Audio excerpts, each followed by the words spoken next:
Sejam muito bem-vindos ao podcast Seu Direito. Eu sou Hilário Bock e aqui a gente fala de assunto sério, hein? Mas você sabe que é tudo de forma descontraída. Vocês vão perceber que os convidados aqui são pessoas especiais e elas sabem demais da área de direito do trabalho, viu? Eu sou Hilário Bock e o nosso episódio de hoje é sobre esse assunto, o direito do trabalho. Olha, tem um monte de novidades para contar para vocês, viu? Inclusive, a gente faz tudo isso aqui de forma educacional para informar, instruir e até conscientizar as pessoas dos direitos que elas têm.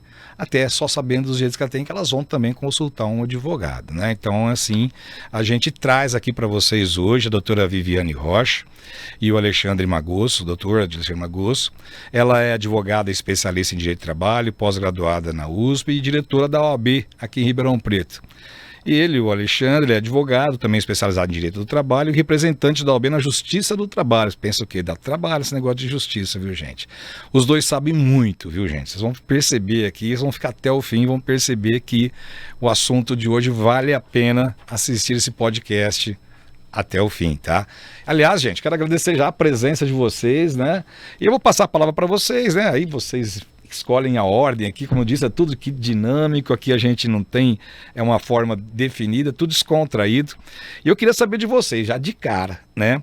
Qual é a importância de um advogado na área do direito do trabalho, né? Para poder exigir os direitos das pessoas que eventualmente tem algum direito lesado, ou que nem tem direito lesado, mas procura a justiça do trabalho também, né? Vamos lá, gente, sejam muito bem-vindos aqui ao nosso podcast Seu Direito. Boa tarde. Nós que agradecemos, Hilário, pelo convite.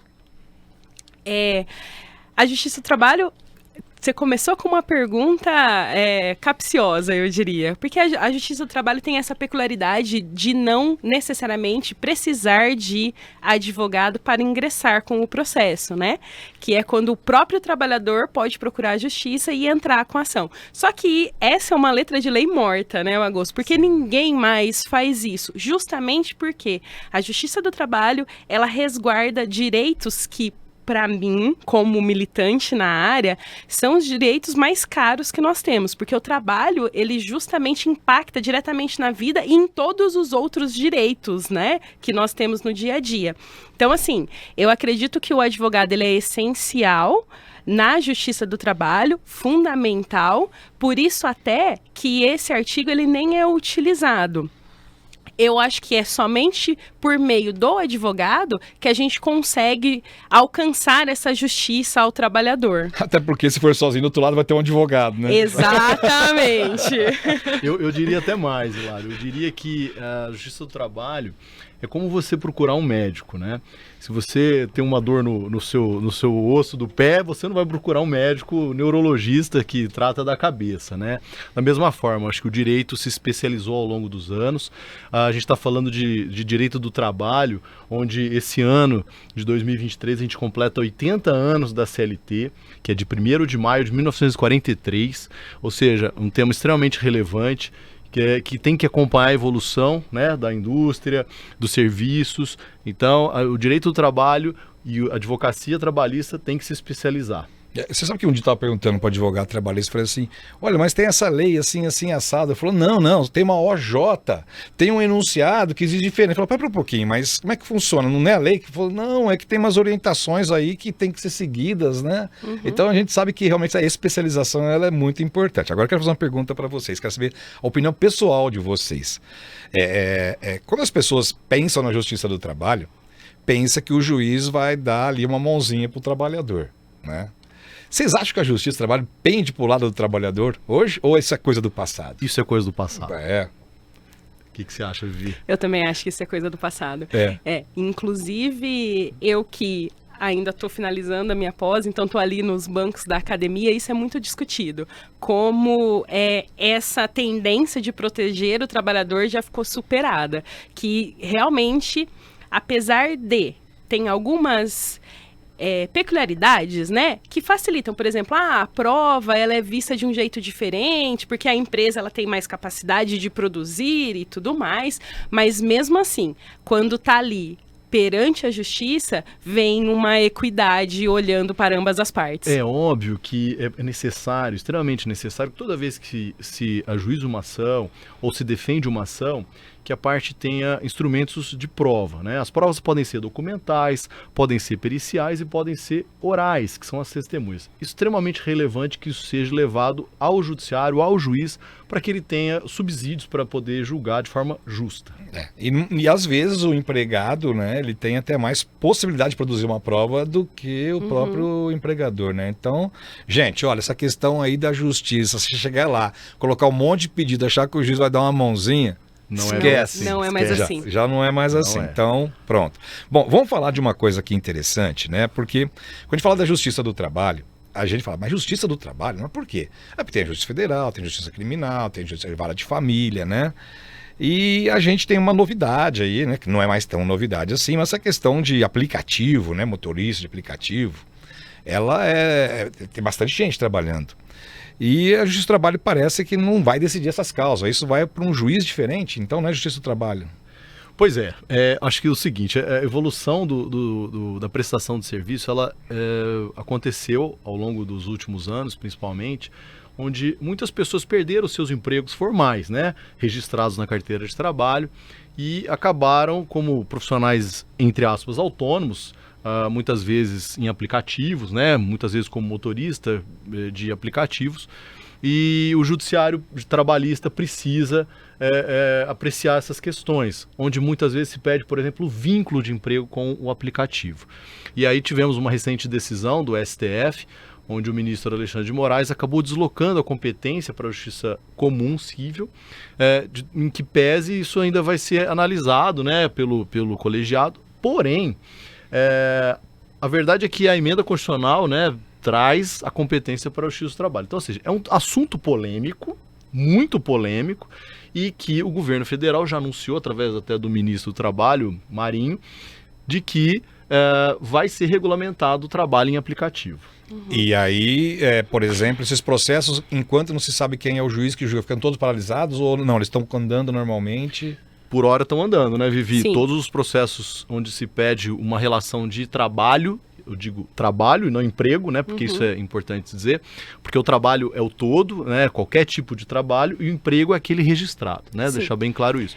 Inclusive, eu acho que é um desavanço, um desserviço, essa mudança de competência. Com todo respeito aos juízes da justiça comum, que a gente fala, né? Porque a justiça do trabalho é uma justiça especializada. Então, com todo respeito, mas eu acho que quem tem competência e gabarito para julgar uma relação de trabalho é um juiz especializado naquele âmbito e não um juiz comum, da justiça comum. E essas decisões de motorista de aplicativo, eu não estou acompanhando.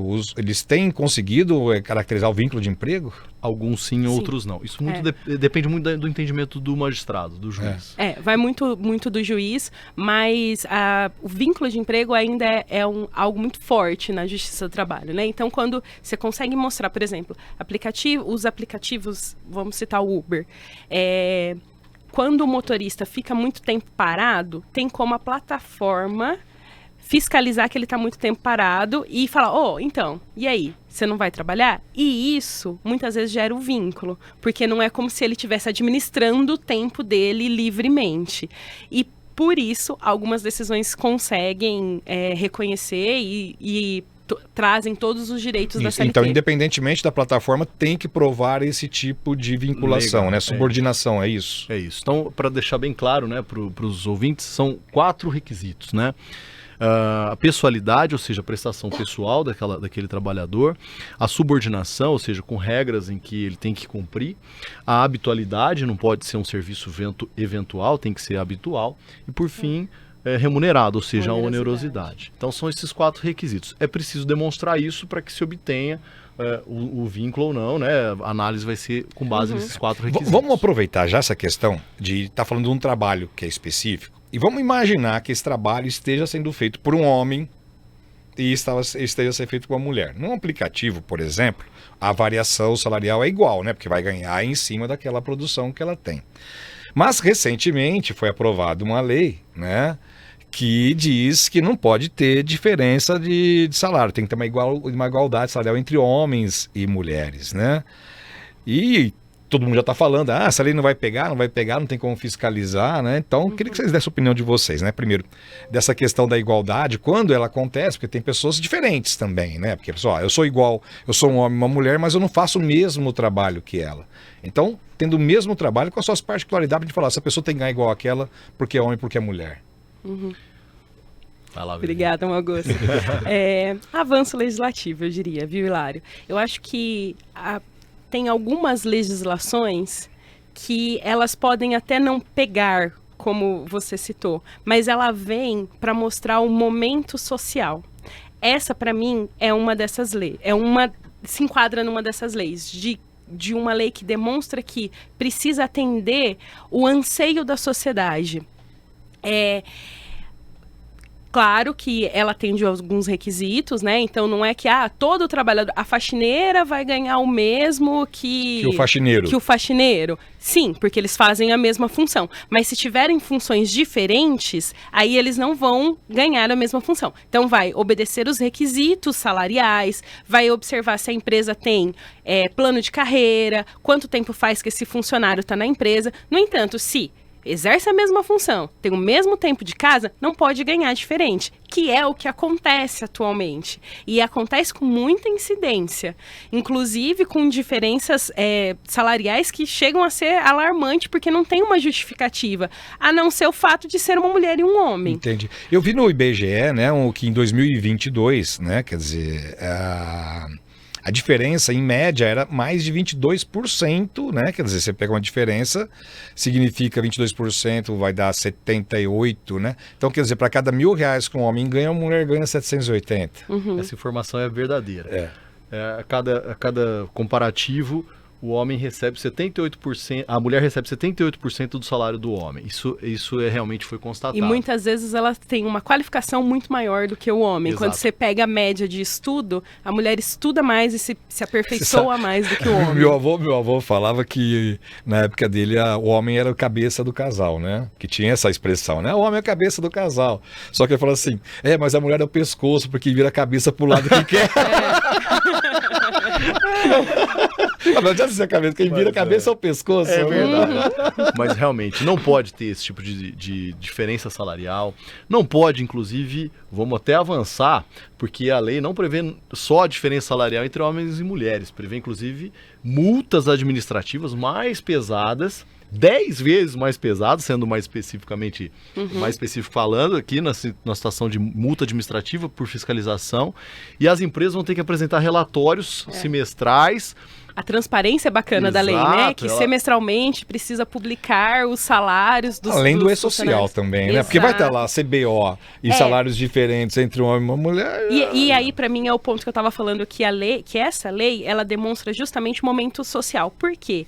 Atualmente, além de a empresa é boa ou não é, a gente se preocupa como que ela funciona na sociedade, o que ela está fazendo para a sociedade, qual que é a imagem que essa empresa tem.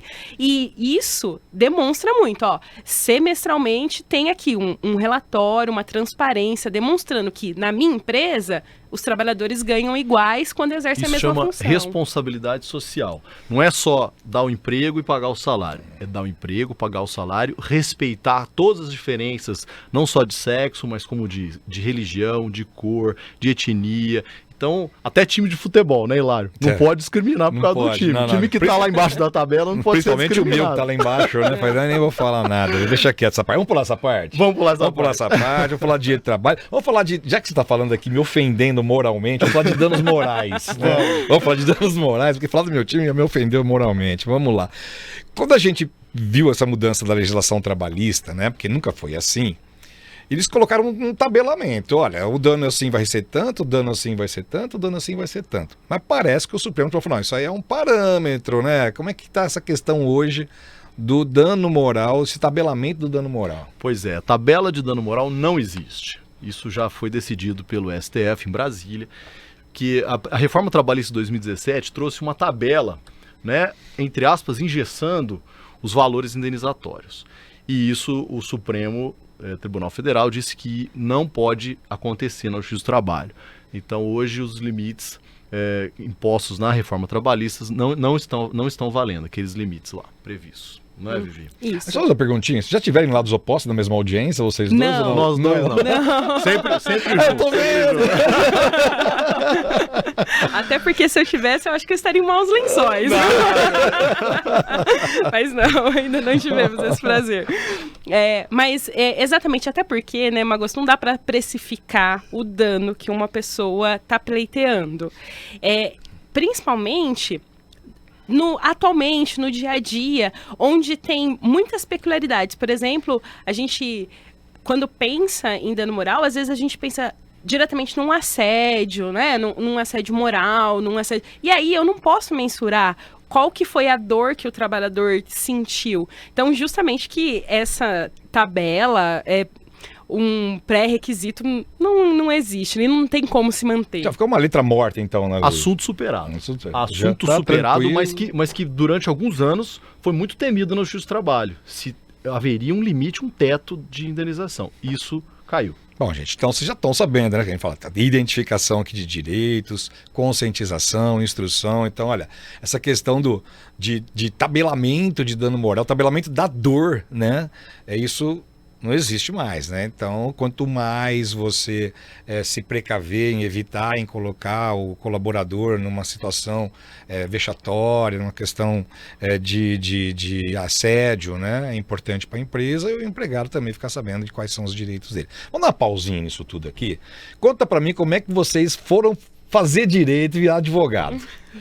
Bom, eu posso Pode começar. Eu acabei fazendo 5 universidades. E lá, Nossa!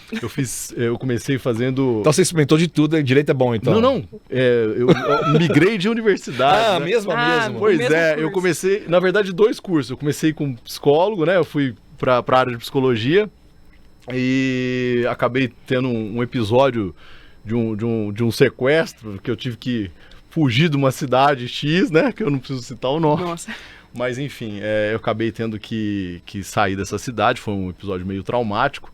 E aí transferi a faculdade de psicologia e depois comecei no direito, porque eu gostei muito de um laboratório que eu fiz na psicologia, na área de direito criminal, que nem era trabalhista inicialmente, mas acabei ingressando no direito de trabalho. Acabei mudando outras vezes de faculdade em razão de trabalhos que eu fazia na época. Escrevi um roteiro de propaganda e esse roteiro de uma empresa que eu trabalhava subiu para a diretoria foi lá e gravou um comercial com o meu roteiro, que eu fiz um guardanapo, né? E aí eu fui mudando de cidade, fui para o Rio de Janeiro e acabei galgando aí carreira corporativa, né? E foi por isso que eu fui para o direito. Acabei Eu sempre assim. quis fazer direito.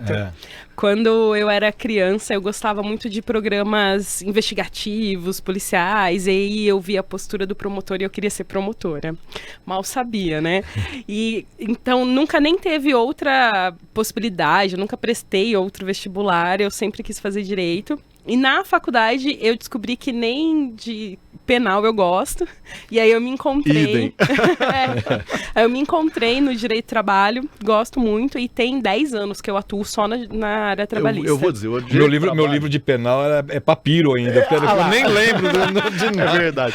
Olha, o direito penal, ele é cativante, né? A investigação. Eu tinha um professor que falava que direito penal é igual o primeiro amor. Você se apaixona, mas você não casa. Depois você não casa, né, Hilário? Mas o direito do trabalho, ele tem um lado muito interessante, porque é o lado humano, o lado social do direito, é um lado mais humanístico, de fato, porque você acaba vendo situações muito sensíveis, né? Você lida com processos onde se trata de assuntos de assédio, às vezes assédio sexual, às vezes de acidente de trabalho, às vezes até com morte, né? Inclusive eu falo que se você quer fazer justiça social, você tem que militar no direito do trabalho. Exatamente. Vocês vão comprar uma briga com o pessoal de direito previdenciário, que o pessoal vai falar assim que eles diminuem a desigualdade social, que eles distribuem renda. Não, eu vou pegar aqui um dia, pegar vocês e o pessoal do direito previdenciário para fazer um podcast. Um duelo.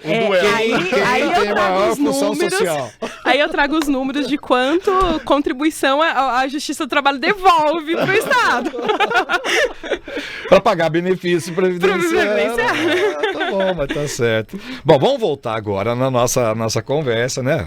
Não que isso não faça parte da conversa, né? Faz. Vamos falar sobre a questão da pessoa que ganha processo, da sucumbência, né? Quer dizer, uma coisa que a gente sempre viu na sociedade foi: eu não vou fazer esse processo porque eu tenho medo de perder. então tem que pagar a sucumbência. Agora, se você tem medo de perder, porque você não tem direito. Então, uma coisa que eu comecei a ver, se pega na área de direito civil, todo mundo que perde tem a sucumbência. Aí vem essa história de trabalhista de, agora eu vou ter que pagar a sucumbência. Claro, quem perde vai ter que pagar. Só que aí tem uma situação que está nebulosa. Como é que funciona essa questão da sucumbência no direito do trabalho? E se isso é motivo para as pessoas deixarem de buscar os direitos delas? Mito, caiu também. Esse assunto foi superado. A reforma trabalhista trouxe, de fato, essa previsão de que, ainda que o trabalhador, assistido pela justiça gratuita, tivesse uma situação de perda do processo, teria que pagar custas, as despesas daquele caso. Seja para o Estado, seja para o julgado da parte contrária, isso caiu. Não vigora mais. Existe uma situação em que o STF determinou que o tribunal fixe o valor das custas ou da despesa, no caso honorário sucumbência, mas que durante 2 anos fica suspenso qualquer tipo de cobrança. Se o trabalhador não ganhar na loteria nesses 2 anos... Se não casar bem... Se não casar bem, se não mudar o status social... Pronto, aí caiu, isso daí não vai ter esse tipo de cobrança. Então, quer dizer, a pessoa pode perder o processo, vai ter a fixação do quanto ela tem que pagar, mas isso não vai ser cobrado enquanto ela ficar na situação de entre aspas, ali, de necessitado, é isso? Não vai. Exatamente. Até porque feriria o próprio princípio da justiça gratuita, né, se isso acontecesse. Porque a pessoa não tem condição de arcar com as custas, né, de pagar as custas, aí chega no final, ela precisa pagar o advogado da outra parte. Ficaria incoerente se esse artigo não tivesse caído. Tá. O nosso podcast, ele teve uma dinâmica de chegar a muita população. Como que a gente identificaria? Assim, olha, essa pessoa é uma pessoa que vai ter assistência judiciária. Tipo, tem um salário, 2, 3 salários. Existe um parâmetro, assim, que os juízes eventualmente seguem ou não? Existe. Existe um parâmetro que, olha, eu aqui, que acabei de falar mal do direito previdenciário.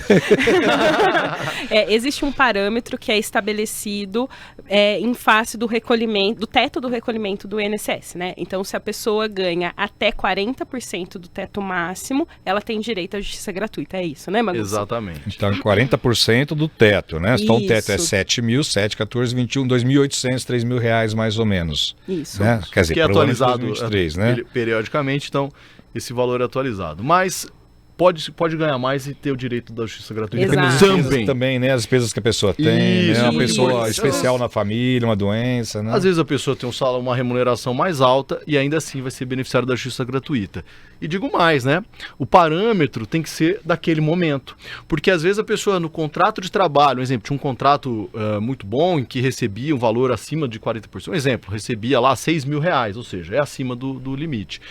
Então, a princípio, de repente, não teria o direito ao benefício da justiça gratuita. Todavia, tem que se lembrar que essa pessoa perdeu o emprego e a justiça muitas vezes. Então, é o momento em que ela se encontra. Então, se ela se encontra desempregada, é aquele momento. Acabou o seguro-desemprego, acabou o fundo de Exato. garantia. Até acabou porque na justiça do trabalho normalmente se entra desempregado, né? Geralmente Dificilmente. Então, A maioria você das nem vezes, tem uma renda. 99% é desempregado que entra com a Eu falei pra vocês que 27 minutos parece que não voa, né? Ó, nós estamos com 23, nós temos mais 4 minutos aqui, mas é tempo suficiente pra gente falar sobre um tema que muita gente diz. Eu ganhei um processo trabalhista, mas não levei. A empresa quebrou, está em recuperação judicial, enfim, a pessoa coloca tudo no nome de outra pessoa, eu não consigo receber. Então tem esse viés. Do outro lado, tem aquela pessoa, se a pessoa entrou com um processo pedindo uma coisa que ela não tem direito, ela nunca fez isso, ela nunca fez aquilo, nunca fez hora extra, e a pessoa está pedindo uma coisa que não tem direito. Como é que a gente trabalha com essas duas pontas? Como que eu recebo o que eu tenho que receber? E como é que é a função do advogado em não exigir aquilo que o cara de fato não recebeu, não fez, né? Então, para a gente concluir, eu queria que vocês dessem a opinião de vocês sobre essa coisa. O que fazer para receber o que você tem direito e qual é a responsabilidade social do advogado, até para não ter causas injustas também de pedir mais do que aquilo que é devido. Em relação a receber o que se deve, a justiça vem avançando muito nesse sentido, né? Criando ferramentas de busca. A gente tem o Cisbajude, tem o Sniper, que são ferramentas que foram criadas pelo judiciário para que você consiga localizar o patrimônio da empresa. Eu acho, inclusive, que a segunda parte é mais fácil do que a primeira, que é essa forma de localizar, como se localiza bens. Eu acho que, em relação a não pedir o que não se deve, eu sempre brinco e comento com os advogados que trabalham comigo que nós, advogados, somos os primeiros juízes da causa. Então, a gente precisa analisar o que realmente é pertinente se pedir e o que não é. E a empresa, quando ela não deve aquilo, ela tem meios para provar que ela não deve isso. Ah, pediu uma hora extra que ele nunca fez. Ah, mas tá aqui o seu cartão de ponto que você bateu e tudo mais. Isso daí é extremamente importante, Lário, porque o trabalhador ele tem que recorrer daqueles direitos onde ele sofreu uma violação, né? Isso é fato. Agora, por outro lado também, a empresa tem que se conscientizar de que ela tem que ter responsabilidade sobre aquele funcionário. Ela não pode simplesmente tirar ou tolir os seus direitos, de modo que ela vai acabar tendo que pagar uma conta depois na justiça. Então, são dois lados em que nós, advogados, a gente tem que ter bastante responsabilidade, inclusive, sobre as demandas, os processos que chegam ao judiciário, porque realmente o que a Vivi disse, somos os primeiros juízes da causa. A gente precisa orientar os nossos clientes, seja o trabalhador, seja o empregador, de que eles têm que cumprir com a legislação. Até porque o empregador que não paga os direitos corretamente, né, ele acaba concorrendo com deslealdade com aqueles que estão pagando tudo corretamente. Isso, né? Ele usa esse dinheiro, às vezes, para ganhar um mercado por não estar cuidando da segurança ambiental das pessoas. Exatamente. E né? depois não pode reclamar que a Justiça do Trabalho é protetiva com o trabalhador. Portanto, voltando à primeira pergunta, é mito aqui, né? A Justiça do Trabalho, ela busca, os juízes, os embargadores buscam sempre a justiça. Isso é fato. Exato. Bom, gente, deu para perceber que nós vamos ter que voltar nessa dupla de novo, né? Esse assunto é realmente apaixonante, né? Eu vou reconhecer que a justiça do trabalho realmente é algo que acho que é a justiça mais próxima do trabalhador e às vezes eles veem a justiça como a última trincheira para a conquista dos seus direitos. E a empresa também para poder se defender e não ser condenada em demandas injustas, né? Quero agradecer aqui a presença de vocês. Nós que agradecemos, Hilário. Vamos voltar Foi um aqui prazer. novamente sobre esse assunto e agradecer bem a sua presença aqui no nosso podcast Seu Direito. Quiser mais informações, mande aqui pautas pra gente, sugestões de temas que a gente vai acolher. Um abração, até mais, viu, gente?